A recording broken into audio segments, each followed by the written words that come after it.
السلام عليكم، اهلا بيكم في قناتي. انا معاكم امال سليم، يا رب تكونوا بخير. النهارده هعمل معاكم صفيحة اللحم او لحم بعجين. وصفة جميلة جدا. آم، بجد طعمها حلو.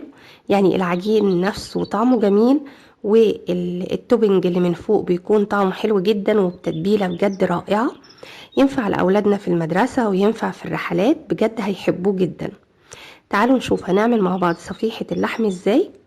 واتمنى منكم لو الفيديو عجبكم تعملوا لايك للفيديو كنوع من الدعم. ولو اول مرة تدخلوا قناتي ياريت تشتركوا فيها وتفعلوا زر الجرس علشان توصلكوا كل الوصفات. اسمحوا لي بس اقول لكم ان بجد تعليقاتكم او عمل لايك او اشتراككم في القناة ده بيبقى شيء محفز لأي حد في المجال. اي حد بيشتغل اي شغل دايما بيحس ان هو عايز تأييد من اللي حواليه علشان ينجح، علشان يحس ان هو انسان ناجح. لكن بجد عدم التفاعل اكيد بيحسسه بالاحباط. اتمنى منكم تتفاعلوا معايا وتعملوا لايك للفيديو وتشتركوا في القناة لو المحتوى بيعجبكم. مش عايزة اطول عليكم، ويلا نشوف هنعمل صفيحة اللحم ازاي.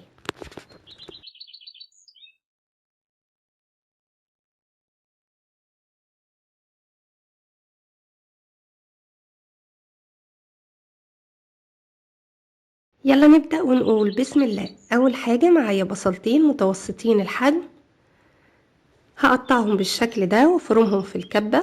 طبعا لو مش متوفر الكبة عادي بتبشريهم، مفيش اي مشاكل. وهضيف عليهم حوالي 3 طماطمات برضو متوسطين الحجم.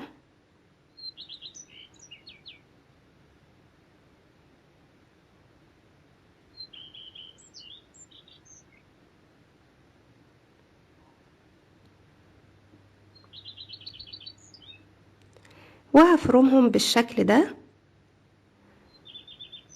وبعد كده هضيف باقي المكونات. طبعا لو الكبة اكبر بتضيفي كل المكونات مرة واحدة. بعد كده ضفت عليهم حوالي 4 من الفلفل الأخضر. لو متوفر فلفل أحمر بتضيفي فلفل أحمر ألوان يعني بتضيفيه، ما كانش متوفر عندي ضفت فلفل أخضر. وعليهم حوالي معلقتين من البقدونس، وأربع فصوص توم متوسطين الحجم بالشكل ده. وهفرمهم مع بعض كويس جدا. ادي اهو المكونات بعد ما فرمتها وبقت ناعمة بالشكل ده.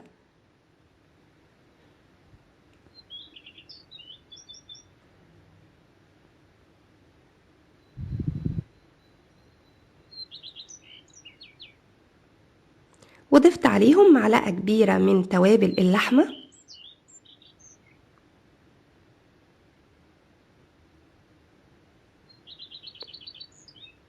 ومعلقة كبيرة من دبس الرمان بيديها مذاق رائع جدا.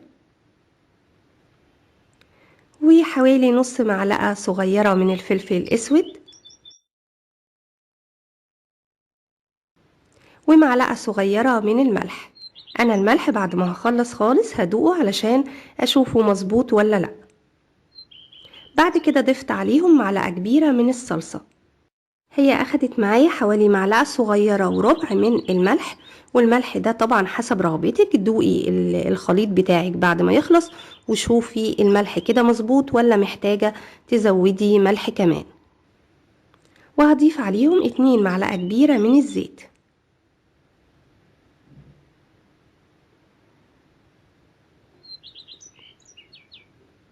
وهقلبهم مع بعض كويس جدا.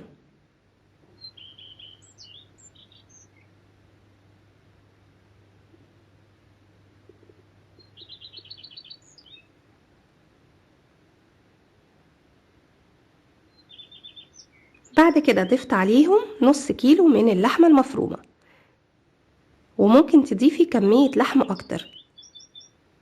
يعني ممكن تضيفي 600 جرام مفيش مشكلة، 700 جرام، يعني المتوفر عندك. وهخلطهم مع بعض كويس جدا.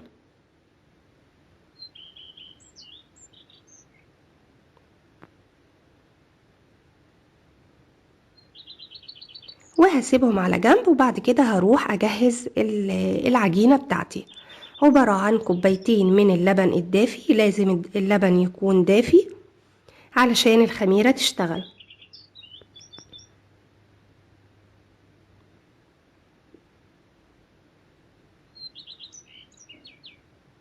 وهضيف عليهم معلقة كبيرة من الخميرة الفورية ومعلقة كبيرة من السكر،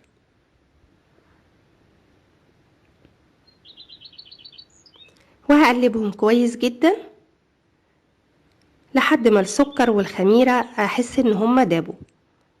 بعد كده بسيبهم على جنب لحد ما الخميرة تتفاعل.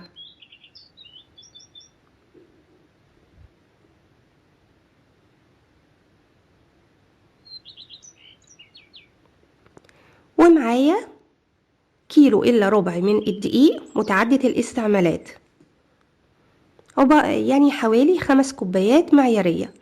ضفت عليهم معلقة صغيرة من الملح او معلقة وربع من الملح، يعني زي ما تحبي، مفيش اي مشكلة. وهقلبهم مع بعض كويس بالشكل ده.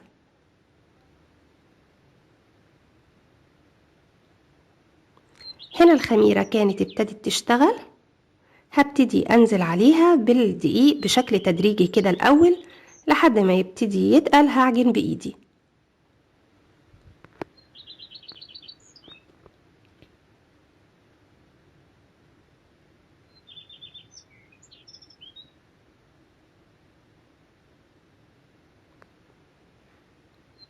وهبتدي دلوقتي اكمل باقي الدقيق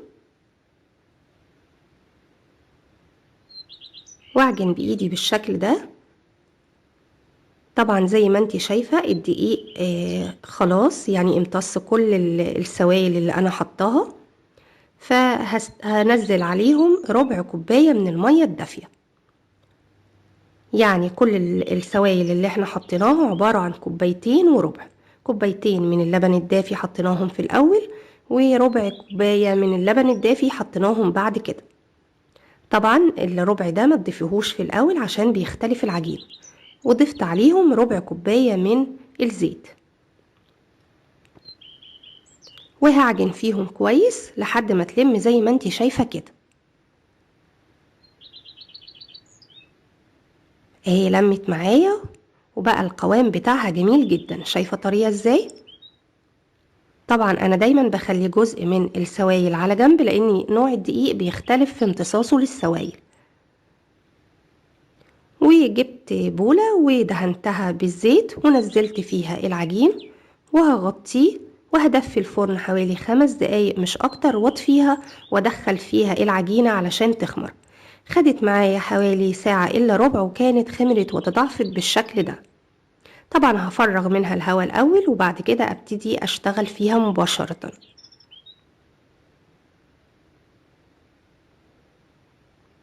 بلمها الاول كده عشان اطلع منها اي هواء. شايفة القوام عامل ازاي؟ بجد حلوة قوي. وهبتدي اقطعها معايا لكور صغيرة حسب حجم الصفيحة اللي انا هعملها، او حسب حجم الفطيرة زي ما تسموها. هي طبعا وصفة مش مصرية، يعني في سوريا بيعملوها وكمان في تركيا، لكن هي بجد وصفة جميلة. على فكرة تشبه قوي الحواوشي الاسكندراني يعني. بعد ما قطعتها بشتغل فيها على طول، غطيتها بفوطة وهشتغل فيها على طول زي ما انتي شايفة كده. باخد اول واحدة وافردها بالشكل ده. ادي السمك بتاعها اللي احنا هنفردها بيه، يعني بتخلي السمك بتاعها خفيف كده، يعني طبعا لا رقيق خالص ولا برضو عالي، يعني حاجة كده وسط، عشان هي برضو لما بتخمر بترتفع شوية. وحطيتها على صاج الفرن بعد ما حطيت عليه ورق الزبدة ودهنته بالزيت. وهبتدي افرد عليها خليط اللحم اللي احنا عملناه مع بعض. بتفرديها بالشكل ده وتوزعيها كويس، وبعد كده تبتدي تضغطي زي ما انت شايفة كده بالسبتيولة، او لو انت بتفردي بالمعلقة بتضغطي كده شوية عشان اللحمة المفرومة تمسك على الفطيرة. وبتدخليها الفرن، لازم تكوني طبعا مسخنة الفرن، وخليها نار متوسطة عشان اللحمة تبدأ تستوي، ما يحمرش منك من تحت وتكون اللحمة لسه نية. وهي بعد ما طلعت زي ما انت شايفة كده، انا دخلتها الفرن. اول ما ابتدت تاخد لون من تحت، فتحت الشواية شوية كده من فوق وانا مبعداها عن الشواية، بحيث اللحمة المفرومة لو لسه محتاجة تسوية تستوي. وهي زي ما انت شايفة كده طلعتها. اول ما بتطلعيها بتغطيها بورقة من الزبدة، وفوق ورقة من الزبدة بتغطيها بفوطة، بتطرى معاكي جدا وبتبقى جميلة جدا. شايفة السمك بتاعها؟ هي بيبقى ارتفاعها صغير خالص، بس لما انتي كمان بتغطيها بتطرى جدا وبتبقى ممتازة جدا. وعلى فكرة طعم العجين حلو قوي، يعني عجبت الاولاد جدا. وعلى فكرة هي حل مثالي جدا للاولاد اللي مش بيحبوا اللحمة في صورتها الطبيعية، انك انتي توصلي لهم البروتين بشكل مختلف. بس المهم ان هم يوصل لهم بروتين بدل ما هم ما بياكلوش اللحمة بصورتها اللي احنا متعودين عليها. ممكن تلفيها بالشكل ده وياخدوها معاهم المدرسة، بس طبعا انا حسيت الانسب انك انتي بتطبقيها كده نصين على بعض، بتبقى زي الساندويتش كده، بتبقى جميلة جدا مع الاطفال. يا رب فيديو النهاردة يكون عجبكم، واتمنى منكم لو عجبكم الفيديو تعملوا لايك وشير للفيديو، ولو اول مرة تدخلوا قناتي ياريت تشتركوا في القناة وتفعلوا زر الجرس علشان توصلكم كل وصفاتي. بحبكم في الله، امال سليم.